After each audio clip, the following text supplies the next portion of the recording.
नमस्कार, मैं हूं पवन कुमार चौधरी। आप जुड़ चुके हैं स्टार ब्लू न्यूज के डिजिटल प्लेटफॉर्म से।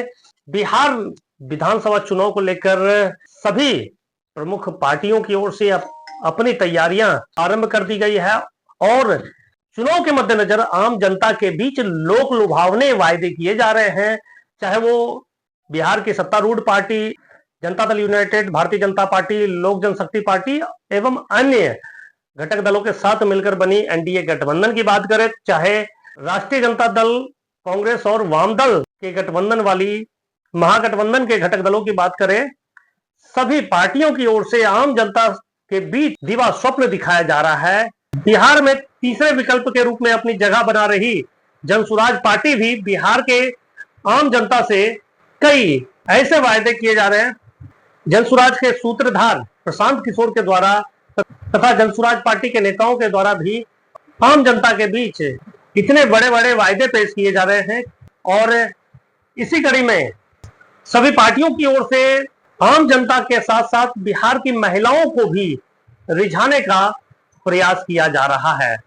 जी हां, हम बात कर रहे हैं एक तरफ जहां इंडिया गठबंधन की ओर से माई बहन मान योजना को लेकर दावे किए जा रहे हैं कि अगर बिहार में इंडिया गठबंधन की सरकार बनती है तो 2500 रुपया प्रति महीने हम हर महिलाओं के खाते में देंगे। वहीं जनसुराज पार्टी की ओर से भी महिलाओं के लिए कई लोक लुभावन योजनाओं का प्रचार प्रसार किया जा रहा है और अब इसी कड़ी में एनडीए गठबंधन की ओर से बिहार के मुख्यमंत्री नीतीश कुमार ने नई घोषणा कर दी है। उन्होंने अपने एक्स पर पोस्ट डालते हुए ऐलान कर दिया है कि जुलाई के महीने से बिहार के बुजुर्गों को, बिहार के दिव्यांगों को जो सामाजिक सुरक्षा पेंशन दी जा रही है, उस सामाजिक सुरक्षा पेंशन में बढ़ोतरी कर अब तक जो 400 रुपया मिलता था उसे बढ़ाकर 1100 रुपया प्रति माह उन्हें सामाजिक सुरक्षा पेंशन के तहत सरकार द्वारा दिया जाएगा। बहरहाल विभाग के द्वारा इसको लेकर कोई पत्र जारी नहीं किया गया है, लेकिन मुख्यमंत्री द्वारा एक्स पर इस तरह के पोस्ट करने के बाद चर्चाएं तेज हो गई है। सरकार ने बहरहाल एक कदम आगे बढ़ाते हुए इनके लिए 1100 रुपये सामाजिक सुरक्षा पेंशन देने की जो घोषणा की है, मुख्यमंत्री नीतीश कुमार की ओर से एक्स पर पोस्ट डाला गया है कि अगले महीने से यह लागू हो जाएगा। जनसुराज पार्टी की ओर से यह दावा किया जा रहा है कि मुख्यमंत्री नीतीश कुमार ने जो यह घोषणा की है, यह पूरा दबाव जो है जनसुराज पार्टी का है।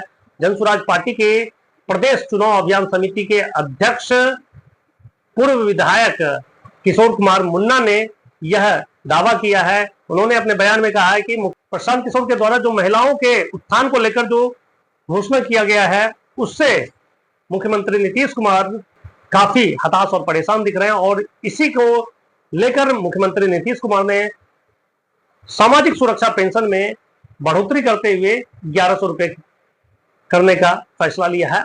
उन्होंने यह भी दावा किया है कि यह जो घोषणा मुख्यमंत्री के द्वारा किया गया है, यह कब तक लागू होता है, यह देखना दिलचस्प होगा। कहीं यह भी एक चुनावी जुमला तो साबित नहीं होगा।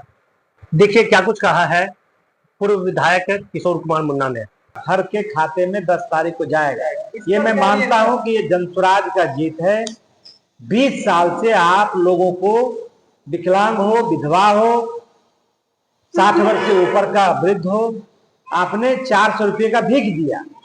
इस बात को जब प्रशांत किशोर जी अपनी पदयात्रा शुरू किए थे और गांव में जब वो लगभग बहुत गांव घूमे, 5000 गांव घूमे, तो लगा कि सबसे खराब हालत उन लोगों की है जो गांव में, जो वृद्ध है, जो विधवा है, जो विकलांग है, जो 60 वर्ष से ज्यादा उम्र के हैं, जिनका बाल बच्चा रोजी के लिए, मजदूरी के लिए दिल्ली, पंजाब, हरियाणा चले गए हैं। सबसे खराब हालत उन्हीं का है। उनको 2000 रुपया देंगे। तो सरकार जो आज 1100 रुपया घोषणा की है, मैं मानता हूं ये जनसुराज का दबाव है। प्रशांत किशोर जी का लगातार ये कोशिश है, इसलिए उनको 1100 रुपया दिया गया है। लेकिन एक तरह से मैं मानता हूं कि ये नीतीश कुमार का चुनावी घोषणा है, जुमला है। लेकिन एक बात आप मानिए कि प्रशांत किशोर जी ने जिन सवालों को लेकर आज के चुनाव में किसी का मुद्दा पलायन नहीं होता था, लेकिन अब जिनके माँ बाबूजी के राज में पूरा उद्योग धंधा चौपट हो गया था, वो भी अब पलायन की बात करते हैं। ये प्रशांत किशोर जी का देन है, ये दूसरे लोगों का देन नहीं है। प्रशांत किशोर जी ने कहा कि भाई शिक्षा, रोजगार, भूमि, पूंजी, पलायन, लोगों को रोजी रोजगार, ये प्रशांत जी का था। अब दूसरी पार्टी भी मजबूर होके प्रशांत किशोर जी का नकल उसको करना पड़ रहा है। और नीतीश कुमार भी जो आज किए हैं वो प्रशांत जी का डर से, भय से और नकल है। अब बीजेपी के नेता भी कह रहे हैं कि जो पलायन किए हुए लोग हैं अगले चुनाव के बाद हम उनको घर वापसी लाएंगे, घर वापस बुलाएंगे।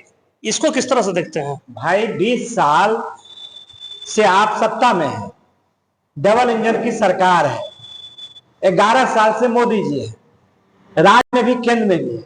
आप जब 17 साल में बिहार में भाजपा और जदयू साथ रही और 11 साल से दिल्ली में भी आप राज्य में है, केंद्र में भी है, तब तो आपने पलायन को रोका नहीं। कल इतना बड़ा झूठ उन्होंने बोला है कि 4 करोड़ लोगों को रोजगार हमने दिया है। ये बता दीजिए कि कितने लोगों को रोजगार दिया है। प्रधानमंत्री जी सफेद झूठ बोले हैं। यदि रोजगार देते तो प्रधानमंत्री जी को चुनाव में वोट मांगने के लिए आना नहीं पड़ता। प्रधानमंत्री कब आ रहे हैं? सिर्फ चुनाव आते हैं। जिस प्रदेश में चुनाव होता है उसी में प्रधानमंत्री जी जाते हैं। तो यहां लोगों के साथ धोखा किया है। इन्होंने क्या कहा था याद कीजिए। इसी जहां गए थे चंपारण में, सिवान में जहां गए थे, वहीं बगल में चीनी मिल है। कहते कि अगले बार 2014 में कहते अगले बार जब आएंगे तो इस चीनी मिल को चालू करेंगे, इसी के चीनी से चाय पिएंगे। आज वो चीनी मिल एक एक धूर करके बिक गया। और बेचने वाला कौन? NDA government. खरीदने वाला कौन? तो हर एक भारतीय जनता पार्टी का सभी नामी लोग, पूंजीपति लोग खरीद लिया है। तो भाई उद्योग खुला नहीं। और जब चुनाव आता है तब वो आते हैं, और आते हैं तो क्या करते हैं? वो भी कोई कृपा नहीं करते हैं। इसी जनता के पैसा से, उसके संसाधन से रैली करते हैं, सरकारी रैली के नाम पर अपना प्रचार करते हैं। आपने देखा कि मधुबनी में जो रैली हुई थी, पंचायती राज दिवस के दिन रैली हुई, पूरे इस इलाके का 16 जिले के मुखिया, पंचायत समिति सदस्य, वार्ड सदस्य, सरपंच, पंच, सबको वहां बुलाया गया और रैली किए। बीडीओ, क्या कहते हैं, ये कलेक्टर, डीसीएलआर, सीओ, डीलर, सब उसमें लगे हुए थे रैली में। कल जो रैली हुई सुबह में, मैं कल छपरा में था, आपने देखा वीडियो में किस तरह से लोग बोल रहे हैं। जबरदस्ती पकड़ पकड़ के आंगनबाड़ी सबको धमका रहा है कि नहीं जाओगे तो भाई तुम्हारा रद्द कर देंगे केंद्र को। उसको वहां ले गया लोग, जबरदस्ती उठा के ले जा रहा है। एक तरफ लोग जबरदस्ती कर रहे हैं और एक तरफ प्रशांत किशोर जी जब निकलते हैं कार्यक्रम में तो पूरे रास्ता लोग खड़ा होके उन पर फूल फेंकता है, माला देता है। इतनी बड़ी भीड़ जुटती है जो लाया हुआ भीड़ नहीं है, स्वाभाविक भीड़ है। क्या आप मानते हैं कि प्रशांत किशोर के डर से या उनके जो प्रभाव बढ़ रहा है उसके कारण प्रधानमंत्री को बार बार बिहार का दौरा करना पड़ रहा है? देखिए, प्रधानमंत्री तो उसी राज्य में जाते हैं। 11 साल इनको हुआ, इनसे ज्यादा नेहरू जी थे प्राइम मिनिस्टर, 15 साल थे करीब। किसी राज्य में इतना नहीं गए हम। प्रधानमंत्री जब आते हैं तो चुनाव में आते हैं और चुनाव में जुमला फेंक कर चले जाते हैं। ये बात सही है कि प्रशांत किशोर जी का पार्टी को 8 महीना हुआ है। पहले ये अभियान था, अब पार्टी बन गई है। स्वाभाविक है कि लोगों में जो निराशा है, तो एक आशा की किरण प्रशांत किशोर जी को और लोग देख रहा है कि आदमी सत्य बोल रहा है, जो इनका रास्ता है वो सही है। बिहार में जो लोगों का भ्रष्टाचार के मामले में हो, आज भी सरकार का, नीति आयोग का आज हर अखबार में रिपोर्ट आया है कि बिहार किस जगह है, तो बिहार सबसे निचले पैदान पर है।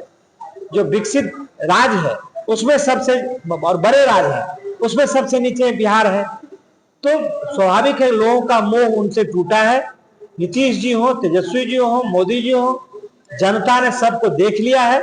एक बार लोगों के मन में है कि आदमी 2 साल तक पैदल चला है, इतना बारिश में, धूप में, जो बोलता है सत्य बोलता है। ये भी नहीं है कि लोगों का मतलब हाँ में हाँ लगाता है, सत्य को सत्य बोलता है। इसलिए लोगों का विश्वास प्रशांत किशोर जी के प्रति बढ़ गया है। और यही कारण है कि लोगों के मन में एक है कि इस बार बदल देना है, बदलाव है। तो स्वाभाविक बदलाव यात्रा में प्रशांत जी जब आते हैं तो हजारों लोग साथ रहता है, और ये निश्चित रूप से बिहार के लोगों के लिए एक सुखद परिणाम होगा। जब 2025 में नवंबर में चुनाव होगा तो जन स्वराज की सरकार बनने से अब इन लोगों में ताकत नहीं है कि रोक पावे। आपने देखा कि किस तरह से मुख्यमंत्री नीतीश कुमार के द्वारा जो सामाजिक सुरक्षा पेंशन को लेकर जो नई घोषणा की गई है, उसको लेकर किस तरह से राजनीति में नया भूचाल मच गया है, और जनसुराज पार्टी ही नहीं अन्य राजनीतिक पार्टियों में भी इस ऐलान को लेकर चर्चाएं तेज हो चुकी है। हम आगे भी इन खबरों पर अपनी नजर बनाए रखेंगे। जुड़े रहे स्टार डब्ल्यू न्यूज के डिजिटल प्लेटफॉर्म से। तब तक के लिए धन्यवाद।